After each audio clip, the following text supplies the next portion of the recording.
I'm your host, Carolyn Solo, LCSW, EMDR therapist, and mom of 3 daughters. Thank you for joining me. Hi, and welcome to episode 98 of the Future Template Parent Podcast. I am your host, Dr. Carolyn Solo, LCSW, PhD, EMDR consultant, and mom of 3 daughters.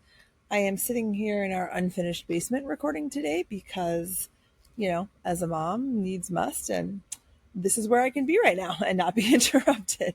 So, and of course, if you're not watching this as a YouTube video, you would not know that there's anything different. But if you are, you can see I'm in an unfinished space. Here I am. Anyway, so today's topic is the difference between you and therapists who are making 5K plus for EMDR intensives. So I have come up with sort of 5 things that are, what those 5K plus intensive therapists are doing. And I will say that here's what they are. Understanding their why for offering intensives is a big one. Confidence in setting their fee and in talking about it. Knowing how to talk to potential intensive clients to get them to book. Knowing and believing that their clinical skills will be able to deliver an amazing outcome, and being willing to invest in themselves and their business. Those are the 5 things that are making the difference between you and those therapists who are making 5K plus for their intensives. So I do really think that it matters a lot and isn't maybe talked about enough, is knowing and being really solid in your why for offering intensives. Like, why are you making the switch to offering intensives? There's a lot of reasons, but being very, very clear on what they are for you is really going to help keep you motivated, right? If you've been around the podcast a while, you know my why. Plain and simple, my family life was totally suffering, and therefore my mental health, under the weight of my demanding hourly clients' practice, and I couldn't keep up. I started offering intensives in the fall of 2022 when my oldest daughter started kindergarten and got an autism diagnosis. So with that, all the stuff hit the fan. There were a million appointments, constant calls from school to pick her up, take her home, IEP meetings, emergency meetings with teachers, and on and on. Therapists and occupational therapists and GI specialists and, so many appointments. And I was really burned out. And so I was burned out with that, just the burden and the stress of that. And just also like seeing my child struggling, is hard regardless. And so but because of that, I was constantly having to rejig my schedule, constantly cancel and reschedule with clients when stuff came up. And then I was also exhausted when I was with my clients, and my head just wasn't in it in a lot of cases. Oh, and I also had a 3-year-old who was starting preschool that year and a 13-month-old. So yeah, I was burnt out. And, oh, that's right. And I was trying to write my dissertation and finish my PhD. So yeah, basically I was so burned out, and I needed to be making just as much money as I was and spending less time in my office. And I needed a lot more flexibility. And so voila, intensives, right? Ticked all those boxes. And that why, knowing that why, continues to be all the more true in the year since we've moved from Vermont to PA. Sorry, from PA to Vermont, right? So we moved in July of 2024 from Pennsylvania to Vermont, 4 states away. Obviously, we moved from like the suburbs of and we're talking close suburbs, like we were almost in Philadelphia, of a major metropolitan area to a 5,000 person small town in the Green Mountains. So, big changes. And my oldest daughter, my autistic daughter, really struggled with the transition. And we knew she was going to. I don't know if we were prepared for the extent that she was going to struggle. So essentially, we ended up taking her out of school after a month and deciding to homeschool her. That was not our plan at all. But it is we know now very clearly is what's best for her. And it's been a very good decision for her and therefore for the whole family. But that means that flexibility is even more important, right? Like my husband and I are homeschooling, or we need to be home. One of us needs to be home all the time. And so we just need a lot more flexibility, right? And, intensives give that scheduling flexibility because, first of all, you're only dealing with one client a week, the way that I work. I mean, I still do have a few hourly clients, but you can make it so that you have one client a week, one intensive client a week, and it's 3 days out of the week. So if I have a sick kid or a kid who has appointments, I can just not schedule on that day. If something comes up, I can reschedule just one person. It's not the same level of complexity in terms of, oh my God, I have 6 clients that I have to reschedule, call them all. Like that's just a lot. So that's scheduling flexibility. And I get to kind of determine when we're going to meet. So so I have a lot of autonomy in terms of how do I schedule myself. And that gives me that freedom to take her to appointments, to be home for the homeschooling piece. So my husband and I can kind of balance the load for who's kind of in charge of her needs for the day, not to mention picking the other 2 kids up from school and all that other stuff. So basically, the way I see it, my why, everything I've just said means that I have no choice but to be an EMDR intensive therapist. I can't be a therapist in any other way right now. And that keeps me motivated as I work to stay connected with referral sources and keep booking more intensives. And, and I also had to restart that process to some degree, moving to an entirely new state, right? I didn't have the same referral network up here. And that's been a journey this year to rebuild that as well. I think I'll talk more about that at some point soon, just because, it's been a year kind of reflecting on what it's been like to do that. So yeah, that's my why. And it's very motivating for me because I know there is no other way for me to run my practice at this point. And maybe that'll change at some point in the future. But I honestly love working this way, so it's hard for me to imagine changing it too much. But that's my why. It's so important for anyone who makes the switch to really know their why. And it doesn't have to be anything like mine, but it needs to be compelling and motivating. So confidence in fee setting also matters a lot. And this includes knowing what fee you really need to set for your practice, for your intensives. This is something I'll talk about in my free webinar on May 19th. Please don't forget to sign up at the link in the show notes. So how do you figure out what your fee needs to be, right? How do you come up with a fee that actually supports your life and what you really need, okay? And I encourage my coaching clients and you to think about what need really means to you, right? As in not just what's the fee that's going to allow me to cover my bills. Certainly that's like, where is that on Maslow's hierarchy, right? It's not at the very tip top. But we also want to have a fee that allows us to put money aside for things that matter, that allow a comfortable life, right? Because I think having a life where you are filled up in a lot of ways and cared for means you're going to be a better therapist, right? I need to have the resources financially that allow me to take good care of myself. And for us, that's things like childcare, which has been a journey this year too, with finding good childcare. But thankfully we have, and that's made a huge difference. But it's expensive because you get what you pay for to some degree. And also I firmly believe in paying childcare providers well, because they do really important work.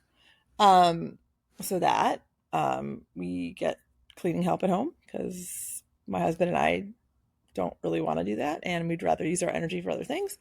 I do a lot of grocery pickup. I mean, I guess it doesn't cost more, but I rarely go into the grocery store myself anymore because it just takes time, and sometimes, but for me, it's being able to have the resources to go skiing a lot, like I did this winter.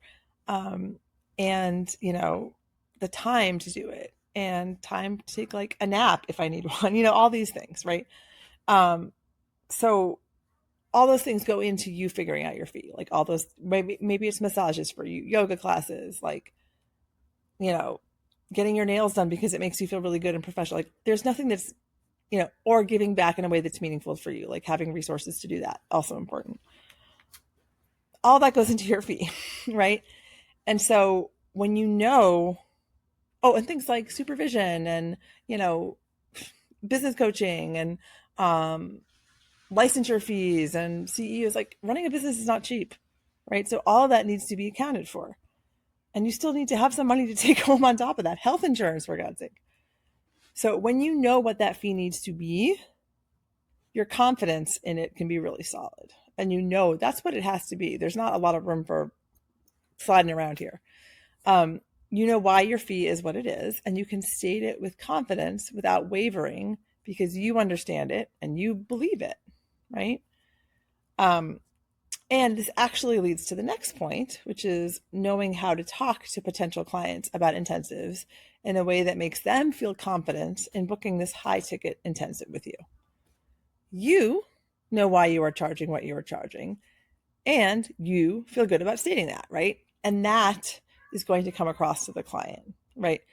Your confidence, your calm, your assuredness in stating your fee actually inspires confidence in them. Okay. If you're like, well, I don't know, if you can't afford this, that's okay. How about that?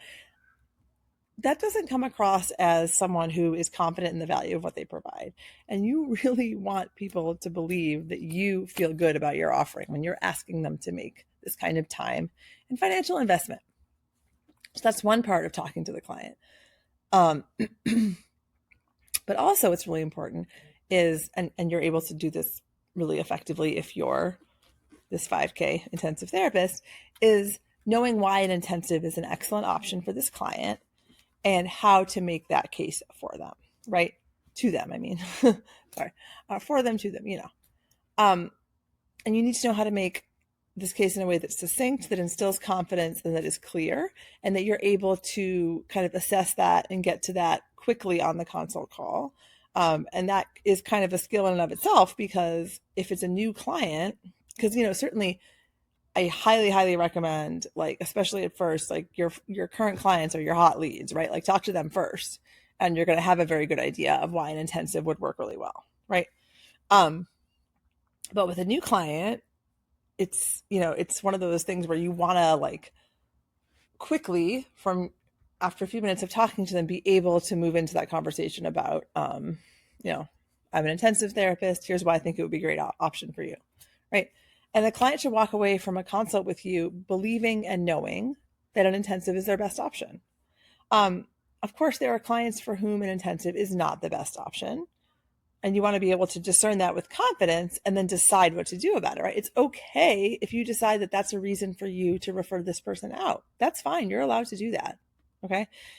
If you want to be transitioning to offering mostly intensives, a client who doesn't want one, therefore they're not a good fit for you. That's okay. Even if they're a great fit in every other way, right? You're allowed to refer them out.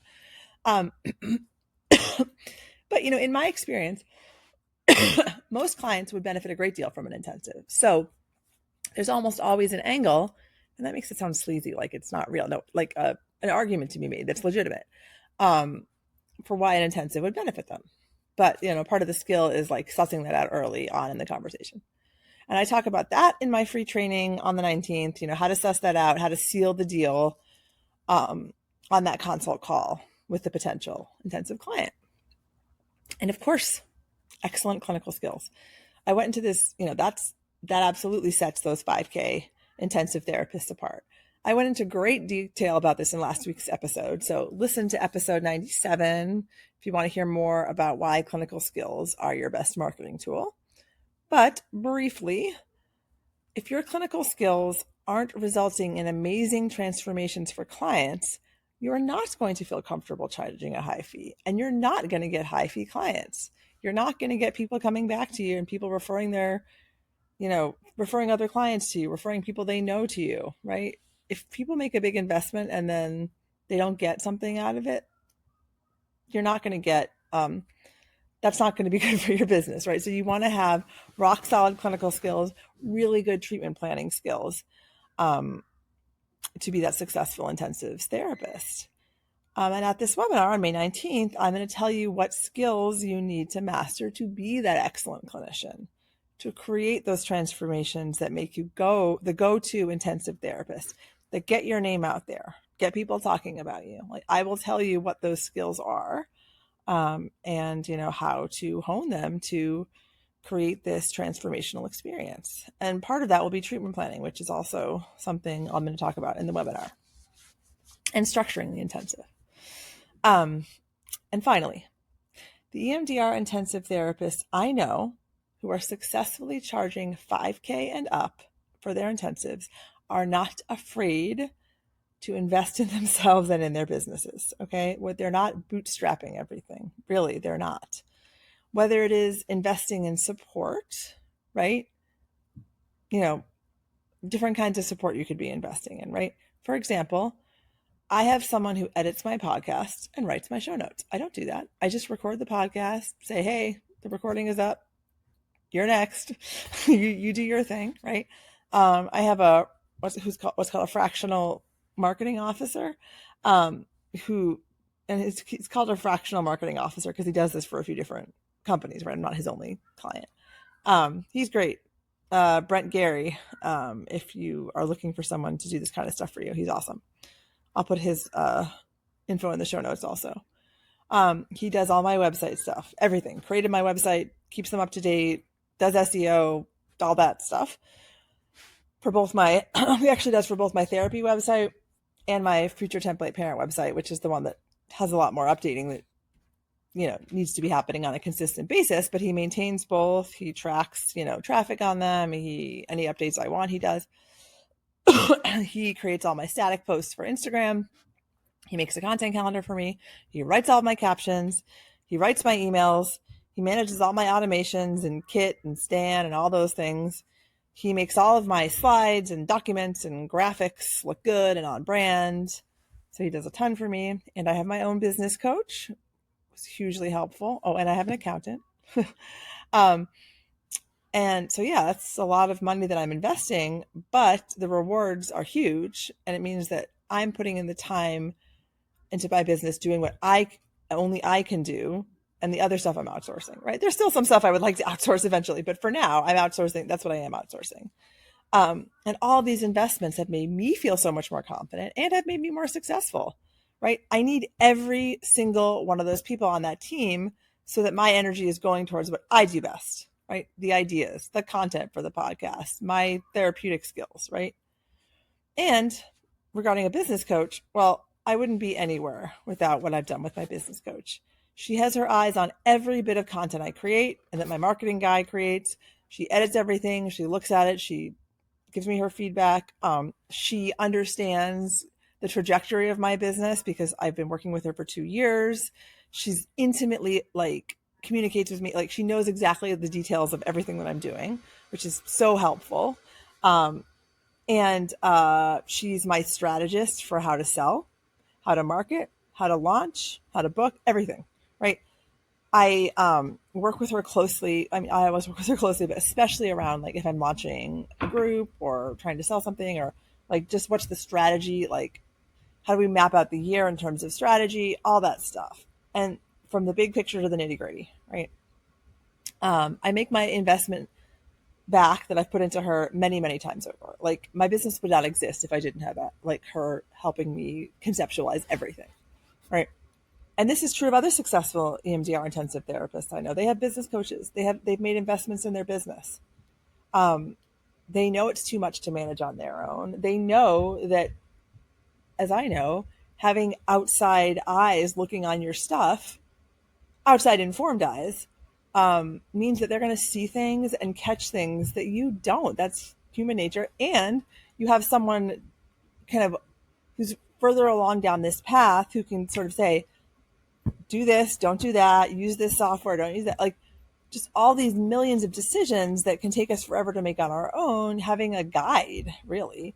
My coach has the roadmap for success for me because she's done it, and she can, take what she's done and what she's learned and help me apply it to my own business. So anyway, and that's true for all the other EMDR therapists I know who are booking lots of intensives and kicking ass, right? They know that they need that. We all need that. To be successful like that. So there you have it. And thanks for joining me today. The 5 traits of EMDR therapists who regularly book 5K intensives, right? 5K plus. They know their why. That was the first one for offering intensives. They're confident in their fee, and they're confident in talking about their fee. They know how to talk to prospective clients to get them to book intensives. They're clinically solid and confident, and they deliver results. And finally, they invest in themselves and in their businesses. Those are the traits that I see in the really successful 5K plus EMDR intensive therapists. So, want to know more about any and all these traits? Well, then don't miss my free webinar on May 19th. 1 hour of your time, chock full of stuff that's going to get you results. Register at the link in the show notes. And I'm super excited about next week's episode, an interview with Rachel Duvall, LCSW. She's a therapist in Western Massachusetts, and she's an alum of my September group program. And she's one of those successful EMDR intensive therapists that I'm talking about. So I can't wait to have you hear her story, and it's going to be a great conversation. So please don't miss it. And I'll talk to you then. And I hope to see a lot of you on the 19th at the webinar. So take good care, everyone. Talk to you soon. Bye.